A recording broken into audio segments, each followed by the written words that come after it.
Buenas tardes, Dios te bendiga. Aquí estamos, te invito a que dispongas tu corazón para que en este tiempo podamos continuar con lo que el Señor nos viene hablando.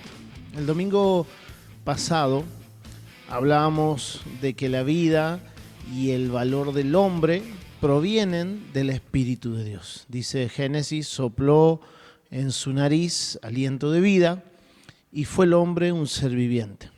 Y en lo largo de esto, desde que comenzó el año, hemos hecho énfasis en que somos templo del Espíritu Santo y por lo tanto el valor de nuestra vida pasa por la presencia del Dios eterno en nuestra vida. Hablamos también acerca del positivismo y esa fe para alcanzar cosas, haciendo mucha mezcla entre lo que Dios dice y lo que el mundo dice. Y hemos estado diferenciando estas cuestiones. Y vimos cómo Jesús nos muestra que el Padre sabe las cosas de las cuales nosotros tenemos necesidad y dijo, busquen primero el reino y las necesidades que el Padre sabe que ustedes tienen vendrán añadidas como resultado o como consecuencia de esa búsqueda del reino. Hablamos acerca de los pasos de fe, no como un salto al vacío, sino un paso hacia ver las cosas desde la perspectiva de Dios y la dependencia plena de Dios.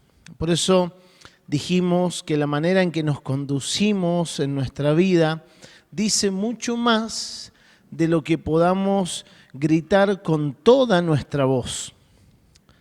El domingo pasado tomábamos un rifle y le pegábamos un tiro a una de esas vacas sagradas cuando cerramos diciendo, la fe no consiste en dictarle órdenes a Dios, sino que consiste en escuchar a Dios, confiar en Dios y actuar en base a lo que Dios dice. Dios no es alguien a quien podamos agarrar para hacer nuestros mandados y pedirle las cosas que queremos, cuando queremos y a dónde las queremos. Él no es quien hace nuestros mandados. Ahora, ¿sabe que hay una cuestión que sucede en los seres humanos y es la no valoración de hasta que ya no lo tenemos? Por ejemplo, no valoramos el auto hasta que nos toca quedarnos a pie. No valoramos la casa hasta que nos toca pagar un alquiler. No valoramos el estudio hasta que nos damos cuenta que el estudio nos hubiese facilitado mucho las cosas y el no haberlo aprovechado nos está complicando. No valoramos a los padres hasta que se nos murieron. No valoramos a los hijos hasta que crecieron, se fueron y ya no tienen tiempo para nosotros. No valoramos la palabra, no valoramos el tiempo de congregarnos, no valoramos este tipo de medios, no valoramos. Por eso es importante que cada uno de nosotros rompamos con este parámetro y aprendamos a valorar y proteger nuestra mente, nuestras emociones, nuestra voluntad. Porque es allí donde se gesta la fe que es la que se traslada hacia nuestro cotidiano andar. Dice Proverbios capítulo 4, versículo 23, por encima de todo, guarda tu corazón, porque es la fuente de la vida. Nueva Reina Valera, 1990. Lamentablemente, la iglesia de estos tiempos quiere todo ya y ha perdido el valor por la exposición a la palabra. Se ha perdido el anhelo por el pasar el tiempo con Dios. Se ha perdido el valor de la oración. Por eso es que la iglesia de estos tiempos es muy fácil de manipular. Es muy fácil de llevarla en cualquier dirección, con cualquier tipo de doctrina falsa, con engaños. Es muy fácil a la iglesia de estos tiempos, por decirlo de alguna manera, meterle el dedo en la boca y hacerles creer lo que se quiera. porque la iglesia no está teniendo el valor de en su casa sentarse a leer la Escritura, orar al Padre en el nombre de Jesús para que el Espíritu Santo haga su obra, traiga luz a nuestras vidas, nos muestre y nos haga entender lo que Él ha dejado escrito como su voluntad. La iglesia, al no pasar tiempo con Dios, el Espíritu Santo no puede recordarle lo que Dios dice, no puede iluminar su revelación para nuestras vidas. Hoy está la onda de que Dios me habla por el semáforo que se puso, Dios me habla por el arbolito, Dios me habla por el pajarito, Dios me habla. Sí, la Biblia dice que los cielos cuentan la gloria de Dios. Y es cierto que Dios puede usar cualquier cosa para hablarnos, para llamar nuestra atención, pero donde Dios se comunica, donde Dios nos va a hablar, donde Dios nos va a transformar, nos va a edificar, es en su palabra, es en la oración, es en el conjunto de esto, en lo que hace nuestra vida. Y si bien, como decía, Dios puede hablarte con cualquier cosa, porque Él es todopoderoso, necesitaremos ir a las Escrituras, necesitamos tomar de nuevo el valor de lo que significa orar. Si usted así lo desea en este momento, puede tomar la siguiente pregunta como el título de este mensaje. Y la pregunta que quiero dejar en tu corazón en esta hora es, ¿qué pusieron en tu corazón? La Escritura dice, Juan capítulo 13, versículo 2, y cuando cenaban, como el diablo ya había puesto en el corazón de Judas Iscariote, hijo de Simón, que le entregase. Ahora renuevo las preguntas. ¿Por qué decidió Judas traicionar a Jesús? ¿Por qué? El diablo usó la avaricia, usó la incredulidad de Judas para influir en lo que Judas haría al traicionar a Jesús. Pero algo que debemos tener bien presente es que Judas nunca perdió el control de su voluntad, sino que actuó intencionalmente. Y por tanto, Judas fue culpable de sus acciones. Lucas capítulo 22, versículo 1, dice la Escritura, estaba cerca la fiesta de los panes sin levadura, que se llama la Pascua. Y los principales sacerdotes y los escribas buscaban cómo matarle, porque temían al pueblo.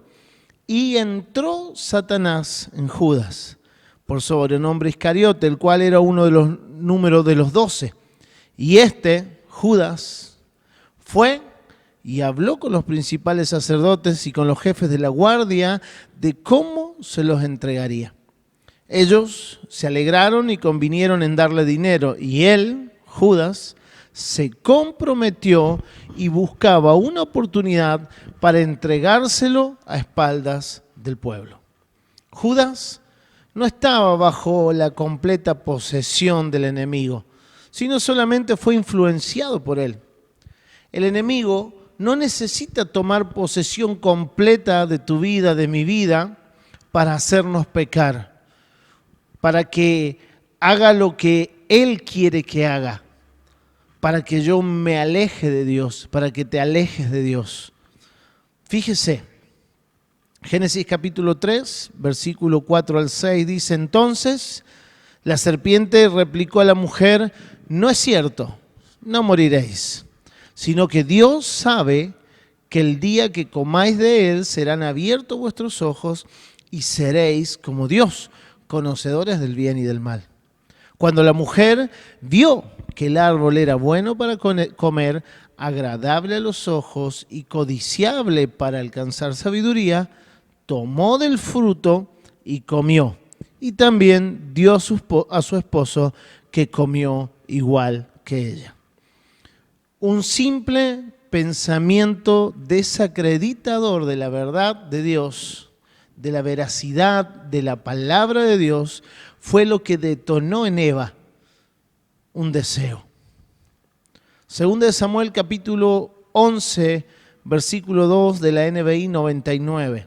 Una tarde, al levantarse David de la cama, Comenzó a pasearse por la azotea del palacio y desde allí vio a una mujer que se estaba bañando. La mujer era sumamente hermosa.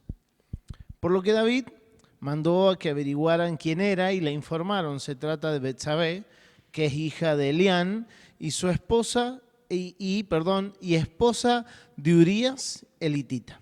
Entonces David ordenó que la llevaran a su presencia y cuando Betsabé llegó, él se acostó con ella.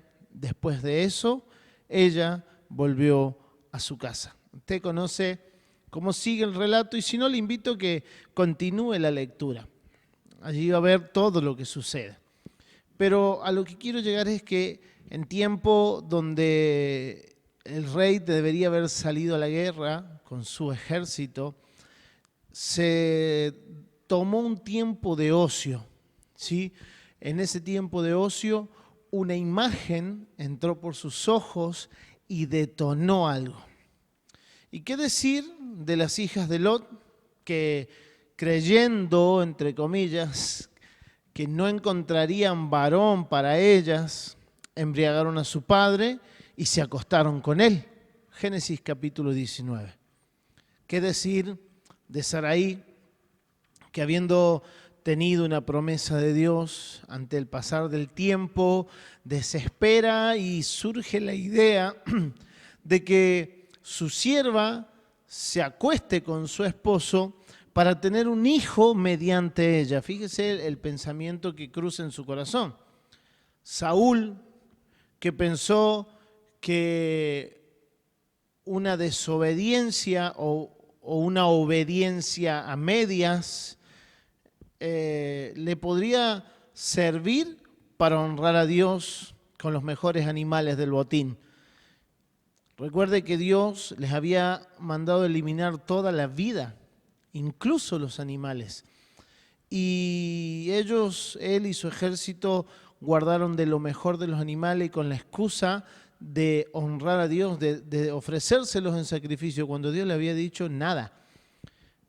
Ananías y Zafira, que intentaron engañar a Dios al mentir que habían vendido su propiedad en cierto dinero y se pusieron de acuerdo entre ellos como matrimonio para decir algo que no era. Jonás, que zarpa para el lado opuesto de donde Dios lo había enviado, creyendo que así podría alejarse.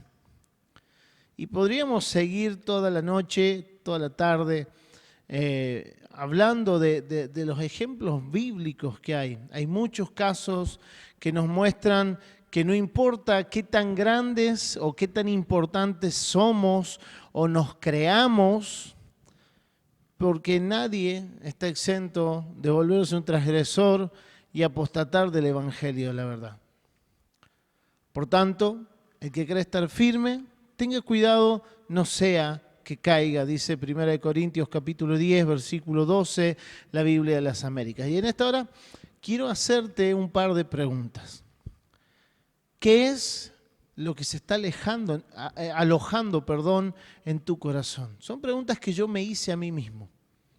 Y quiero compartirte y hacerte partícipe y que juntos podamos pensar por unos momentos y preguntarnos qué clase de pensamientos se están alojando en nuestro corazón. ¿Qué pensamientos han empezado a dar vuelta por nuestras áreas pensantes? ¿Qué voces han penetrado en nuestro interior? ¿Qué imágenes entraron y llegaron al corazón y están escondidas por algún lugar? ¿Qué imágenes? ¿Cómo estamos reaccionando? ¿Qué es lo que nos está haciendo movernos así? ¿Qué nos tienta? ¿A qué nos estamos sintiendo tentados? Sabe que nadie cae en pecado. Esa es una frase que la iglesia ha utilizado por mucho tiempo. Santiago capítulo 1, versículo 12, la versión NBI del 99 dice: dichoso el que resiste la tentación, porque al salir aprobado recibirá la corona de la vida que Dios ha prometido a quienes lo aman.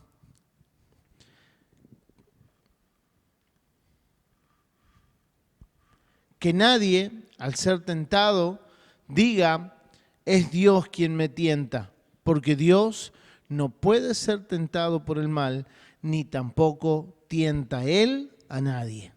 Todo lo contrario, cada uno es tentado cuando de sus propios malos deseos lo arrastran y seducen. Luego, cuando el deseo ha concebido, engendra el pecado. Y el pecado, una vez que ha sido consumado, da a luz muerte. Mis queridos hermanos, no se engañen. Ahora, la pregunta que quiero dejarte en este momento es, ¿qué estamos dando a luz? Esa sería nuestra pregunta. ¿Qué está dando a luz mi vida? Sabe que es necesario que comencemos a buscar a Dios de tal manera que el Espíritu Santo venga como un río, limpie nuestras vidas, purifique, nos santifique y encuentre en nosotros un instrumento de gloria y honra a su santo nombre. Quiero dejarles por último un pasaje. Dice Ezequiel, capítulo 36, del 21 en adelante. Pero he tenido dolor al ver mi santo nombre profanado por la casa de Israel entre las naciones a donde fueron. Por tanto, di a la casa de Israel, así ha dicho Jehová el Señor, no lo hago por vosotros, oh casa de Israel, sino por causa de mi santo nombre, el cual profanasteis vosotros entre las naciones a donde habéis llegado. Y santificaré mi grande nombre profanado entre las naciones, el cual profanasteis vosotros en medio de ellas. Y sabrán las naciones que yo soy Jehová. Dice Jehová el Señor, cuando sea santificado en vosotros delante de sus ojos. Y yo os tomaré de las naciones y os recogeré de las tierras y os traeré de vuestro país. Esparciré sobre vosotros agua limpia y seré limpiado de todas vuestras inmundicias y de todos vuestros ídolos os limpiaré. Os daré un corazón nuevo y pondré dentro de vosotros mi espíritu y haré que andéis en mis estatutos y guardéis mis preceptos y los pongáis por obra. Habitaréis en la tierra que di a vuestros padres y vosotros me seréis por pueblo y yo seré a vosotros por Dios. Y os guardaré de todas vuestras inmundicias y llamaré el trigo y lo multiplicaré y no os daré hambre. Multiplicaré asimismo el fruto de los árboles y el fruto de los campos para que nunca más recibáis oprobio de hambre entre las naciones. Y os acordaréis de vuestros malos caminos, de vuestras obras que no fueron buenas y os avergonzaréis de vosotros mismos por vuestras iniquidades y por vuestras abominaciones. No lo hago por vosotros, dice Jehová el Señor, sabedlo bien. Avergonzados y cubridos de confusión por vuestras iniquidades, casa de Israel. Así ha dicho Jehová el Señor, el día que os limpie de todas vuestras iniquidades, haré también que sean habitadas las ciudades y las ruinas sean reedificadas. Quiero quedarme con uno de los versículos. Dice el Señor, y santificaré mi grande nombre profanado entre las naciones, el cual profanasteis vosotros en medio de ellas. Y sabrán las naciones que yo soy Jehová, dice Jehová el Señor, cuando sea santificado en vosotros delante de sus ojos. De la misma manera sucede para nosotros hoy. Será santificado el nombre del Señor, su grande nombre. Y sabrán las naciones de la tierra, sabrá nuestro barrio, sabrá nuestra ciudad, nuestra Argentina, el mundo entero, que Jehová es el Señor cuando sea santificado en nosotros, delante de sus ojos, cuando Él sea santificado en nosotros, cuando nuestra vida sea santificada. Y santificaré mi grande nombre profanado entre las naciones, el cual profanasteis vosotros en medio de ellas, y sabrán las naciones que yo soy Jehová, dice Jehová el Señor, cuando sea santificado entre vosotros delante de quienes nos ven. El Señor te bendiga grandemente. Un fuerte abrazo. Nos vemos el domingo.